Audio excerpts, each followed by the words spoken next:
मेरा पकड़ लेना पूरा क्या पकड़ ऊपर दे नीचे नमस्ते जी सबको। किच्छा आपकी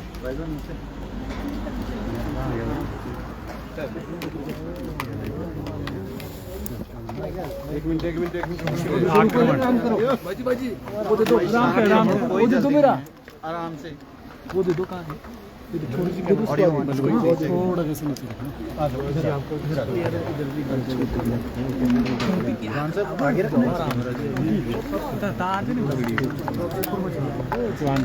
लो जी लो मैं पीछे रोलिंग। राजीव जी, कल फैसला आया था, आज राज्यपाल से मिले हैं, क्या मांग राज्यपाल से की है और क्या चर्चा हुई है? मैंने राज्यपाल महोदय से 6 दिन पहले समय लिया था। हुई है और इसके साथ साथ आप इस डेवलपमेंट को किस तरह से देखते हैं? What is your take on this? आपके पहले प्रश्न का मैं जवाब दूं, उसमें मैं इसके लिए अधिकृत नहीं हूं, क्योंकि ये जो कल का प्रदेश अध्यक्ष माननीय राजीव बिंदल जी महाराष्ट्र में है, मैं केवल संयोगवश आज समय था मेरा तय किया गया था, उसके नाते यहाँ आया हूँ। और आपका दूसरा जो प्रश्न है, इस विषय में कोई चर्चा नहीं हुई है महामहिम से। दूसरा विषय जो आपने रखा है कि ये जो कल का घटनाक्रम हुआ है, इस घटनाक्रम में मैं माननीय न्याय हमारे पार्टी के प्रदेश अध्यक्ष और हम सब लोग जो पार्टी के वरिष्ठ कार्यकर्ता थे, सिर से जू नहीं रहेंगी, तो फिर माननीय न्यायालय में कुछ लोग गए थे, तो उसका कल निर्णय हुआ है। इसमें दूध का दूध पानी का पानी हो गया है। और इसने ये हवाला भी दिया था कि गुवाहाटी हाई कोर्ट ने निर्णय किया था, माननीय सुप्रीम कोर्ट ने इसको सेट असाइड किया था। और कल के निर्णय में आपको याद होगा कि आपने देखा होगा, निर्णय पढ़ा हो तो 2006 का जो कानून था सीपीएस बनाने का, उसको निरस्त कर दिया माननीय न्यायालय ने। और पॉइंट नंबर 50 अगर आप देखें, उसमें कहा गया है कि ये जो नियुक्ति है इट इज अनकॉन्स्टिट्यूशनल।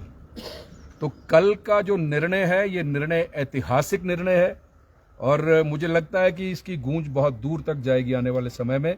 मुझे केवल यही कहना है। राजीव जी, आप कह रहे हैं कि आपकी राज्यपाल से जो मुलाकात है वो इत्तेफाकन है, परंतु अगर हम आपके साथ चेहरों को देखें तो भाजपा के उपाध्यक्ष आपके साथ हैं, भाजपा के मीडिया प्रभारी आपके साथ हैं, प्रदेश के प्रवक्ता आपके साथ हैं, कर्टसी कॉल आपकी हो सकती है, भाजपा के विभिन्न दायित्वों के नेता भी आपके साथ हैं। हम लोग ना एक परिवार के सदस्य हैं। जब मैं कल नूरपुर से माननीय राज्यपाल से मिलने चला तो मुझे लगा कि अकेले राज्यपाल महोदय से मिलना अच्छा नहीं है, तो जो हमारे नेता यहाँ उपलब्ध थे, मैंने सबसे टेलीफोन पे मिला, बात की, मैंने प्रार्थना की। डॉक्टर राजीव सहजल थे, मैंने कहा जी चलिए, राज्यपाल महोदय से पहली बार मिलना है, आप भी साथ चलिए। संजीव कटवाल जी हमीरपुर से मेरे साथ आए, मैंने कहा आप भी साथ चलिए। कमल जी, बरागटा जी और बाकी सभी जो वरिष्ठ नेता हैं, एक अच्छा लगता है, परिवार के सदस्य हैं, सब लोग इकट्ठे मिले और कोई कारण नहीं। राजीव जी, आपने जो कल का वर्डिक्ट है उसके कॉलम 50 का रेफरेंस दिया है। अकॉर्डिंग टू दैट जो उसमें जो हिमाचल प्रदेश का एक्ट है रिमूवल ऑफ डिस्क्वालिफिकेशन, उसमें जो सेक्शन 3D है जो उनको प्रोटेक्शन करता है, that has been declared unconstitutional. क्या आपको लगता है उनकी सदस्यता भी जा सकती है? Will BJP work on this ground? देखिए, मैंने पहले कहा कि इसके लिए मैं अधिकृत नहीं हूं। हमारे वरिष्ठ नेतृत्व इस समय प्रदेश से बाहर है और माननीय जयराम ठाकुर जी, माननीय राजीव बिंदल जी और अन्य सभी वरिष्ठ नेता इस समय महाराष्ट्र, झारखंड में चुनाव के सिलसिले से बाहर हैं। जैसे ही वो यहाँ आते हैं, इस पे विचार किया जाएगा, गहन विचार किया जाएगा। ये करके केंद्र से निर्देश लेकर जो करना होगा उसके लिए पार्टी करेगी। ये पूरा विचार करने वाला बहुत आने वाले 2-4 दिनों में आपको इस चीज का पता चल जाएगा। राजीव जी, कल हाल ही में नए भाजपाई बने नेता सुधीर शर्मा की एक प्रतिक्रिया आई। उन्होंने कहा कि अब कैबिनेट रैंक जिनको मिले हैं, अब उनके कैबिनेट रैंक भी जाने वाले हैं। और सरकार को लेकर भी उन्होंने टिप्पणी की कि अब ये सरकार ज्यादा दिन रहने वाली नहीं है। उनके इस बयान से आप कितना सरोकार रखते हैं? देखिए आगे क्या होता है। सर, सरकार के 2 साल पूरे होने वाले हैं, किस तरह से देखते हैं कार्यकाल को? हम तो हर बार बोलते हैं, रोज बोलते हैं कि सरकार जो है, ये सरकार झूठ का पिटारा लेकर सत्ता में आई।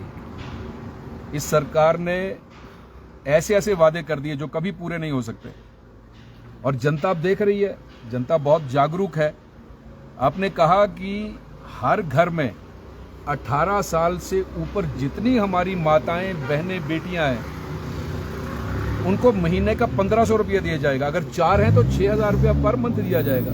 और आज क्या स्थिति है, मुझे बोलने की आवश्यकता नहीं है। अब सारा मामला पंचायत के ऊपर फेंक दिया। और मैं परफॉर्मा देख रहा था, जो मैंने 4-5 दिन पहले वो परफॉर्मा मंगवाया, जो उन्होंने एलिजिबिलिटी रखी है 1500 रुपया मिलने की, उसको यदि देख लिया जाए तो मुझे लगता है कि 5% महिलाओं को भी उसका लाभ नहीं मिलेगा। जबकि वीडियोस वायरल हैं, आपने देखे होंगे, सब वीडियोस वायरल हैं, बड़े बड़े नेताओं के वीडियोस हैं। उन्होंने कहा था कि 1 है तो 1500, 2 है तो 3000, 3 है तो 4500, 4 है तो 6000 रुपया महीना दिया जाएगा हर महिला को।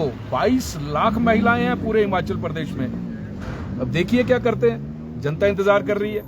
आपने कहा हर वर्ष 1 लाख नौकरी दी जाएगी।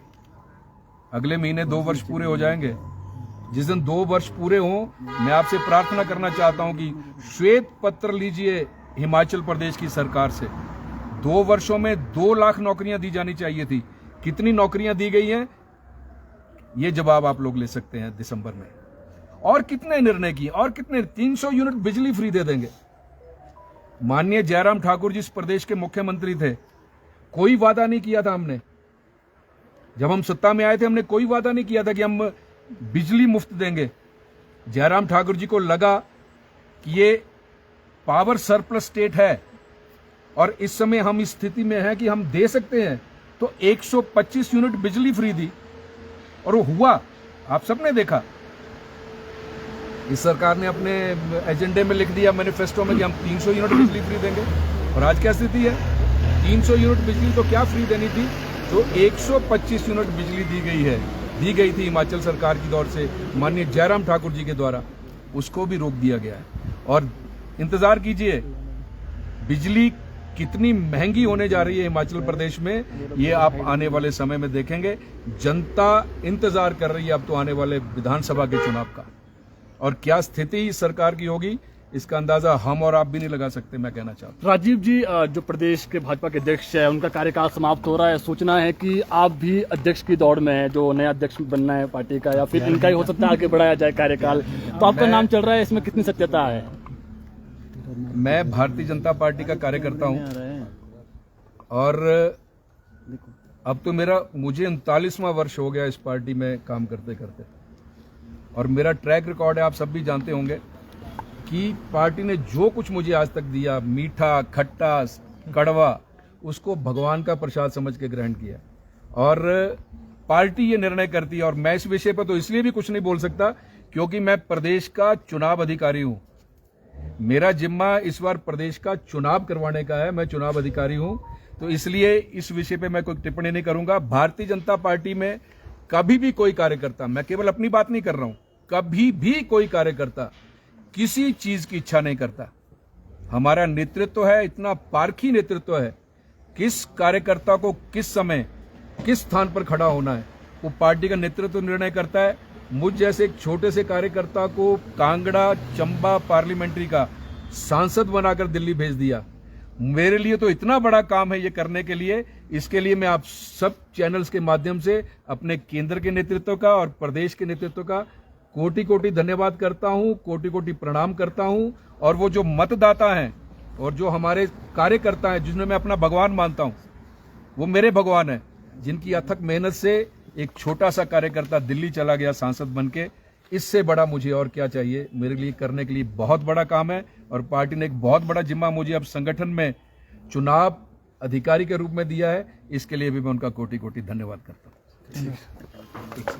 शुक्रिया जी, आप सबके दर्शन हो गए, अनएक्सपेक्टेड हो गए वैसे तो।